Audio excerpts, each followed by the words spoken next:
श्रीमद् भगवद गीता के अनुसार ये तीन होते हैं इंसान की बर्बादी के कारण। गीता में भगवान श्री कृष्ण ने बर्बादी के इन तीन कारणों पर विशेष बल दिया है। भागवत गीता के बताए गए मनुष्य की बर्बादी के ये तीन कारण आज हर मनुष्य को जानना चाहिए। श्रीमद् भगवद गीता में भगवान श्री कृष्ण ने इंसान की बर्बादी के तीन ही कारण बताए थे। मनुष्य की बर्बादी के ये कारण आज भी की सटीक है। कहते हैं कि मनुष्य यदि अपनी बर्बादी के कारण को जान जाए तो वह अपने जीवन को सुखमय बना सकता है। गीता में भगवान श्री कृष्ण ने बर्बादी के इन तीन कारणों पर विशेष बल दिया है। भागवत गीता के बताए गए मनुष्य की बर्बादी के ये तीन कारण आज हर मनुष्य को जानना चाहिए। यह कोई मैं नहीं बता रहा बल्कि गीता में ऐसा वर्णन मिलता है। क्या आप जानते हैं कि मनुष्य की बर्बादी के तीन कारण कौन कौन से हैं? यदि नहीं तो आगे हम इसे एक कहानी के आधार पर जानते हैं। वीडियो में आगे बढ़ने से पहले हमारे YouTube चैनल जीवन ज्ञान संगम को लाइक सब्सक्राइब करें और कमेंट में जय श्री राम लिख दें। आपका कल्याण ही कल्याण होगा। प्राचीन काल में एक शाही परिवार में एक लड़के का जन्म हुआ। कम उम्र में ही शाही ठाठ से दूर गुरुकुल में भेज दिया था। गुरुकुल में यह बालक सबसे होनहार था। उसने वेदों और शास्त्रों का अध्ययन किया। गुरुकुल में अभी उसकी शिक्षा समाप्त भी नहीं हुई थी कि उसके माता पिता और सभी भाई बहन प्राकृतिक आपदा में मारे गए। शिक्षा समाप्त करने के बाद इस बालक ने प्रण लिए कि उसका सारा जीवन लोगों की भलाई में ही बीतेगा। अब इस सन्यासी ने अपनी सारी महत्वाकांक्षा त्याग दी। वह सांसारिक वस्तुओं को छोड़कर हिमालय की जंगलों में चला गया। उसने लंबे समय तक तपस्या की। धीरे धीरे इस सन्यासी की चर्चा सभी जगह होने लगी। उस राज्य का राजा बहुत ही क्रूर व्यक्ति था। राजा ने सन्यासी से भेंट करने की ठानी, जिसके बाद राजा उस सन्यासी से इतना प्रभावित हुआ कि उसने अच्छाई की राह पर चलने की ठान ली। राजा मन ही मन सोचने लगा कि अगर ये सन्यासी मुझे चंद मिनटों में ही इतना कुछ बदल सकता है तो यदि ये मेरे पास रहने लगे तो मेरी जिंदगी ही बदल जाएगी।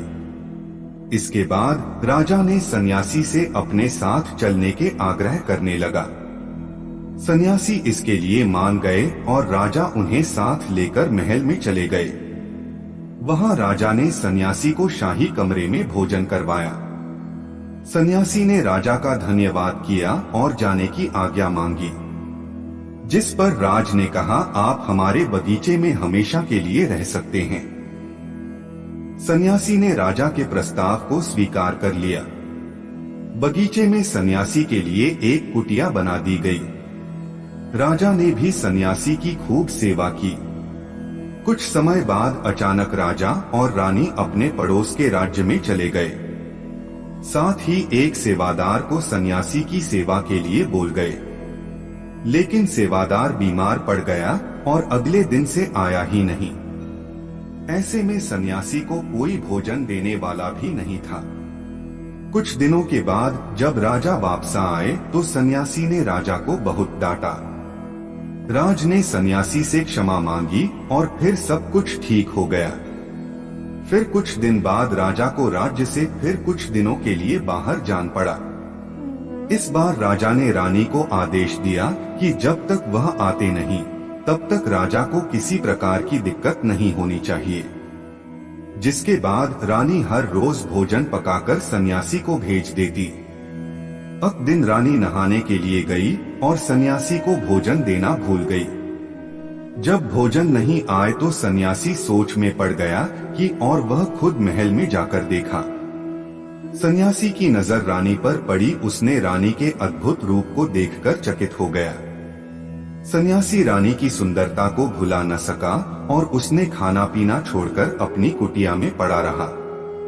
राजा जब वापस लौटे तो उसे सन्यासी के हाल का पता लगा। राजा ने जब सन्यासी से ये सब पूछा तो उसने कहा कि मैं रानी की अद्भुत सुंदरता का कायल हो गया हूँ।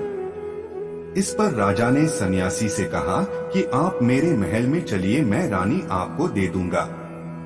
कुछ दिनों के बाद रानी ने उस सन्यासी से कहा कि आप क्या थे और क्या हो गए? आज आप वासना के कारण मेरे गुलाम हो गए। यह सुनकर सन्यासी को महसूस हुआ कि वो तो एक सन्यासी है। सन्यासी जोर जोर से चिल्लाने लगे और रानी से कहा, मुझे क्षमा कर दीजिए। इस प्रसंग का सार ये है कि जब इच्छा पूरी नहीं होती है तो क्रोध उत्पन्न होता है, और अगर पूरी हो जाए तो लालच बढ़ता है। आज के लिए बस इतना ही। मिलते हैं न्यू वीडियो पर। जय हिंद, जय भारत।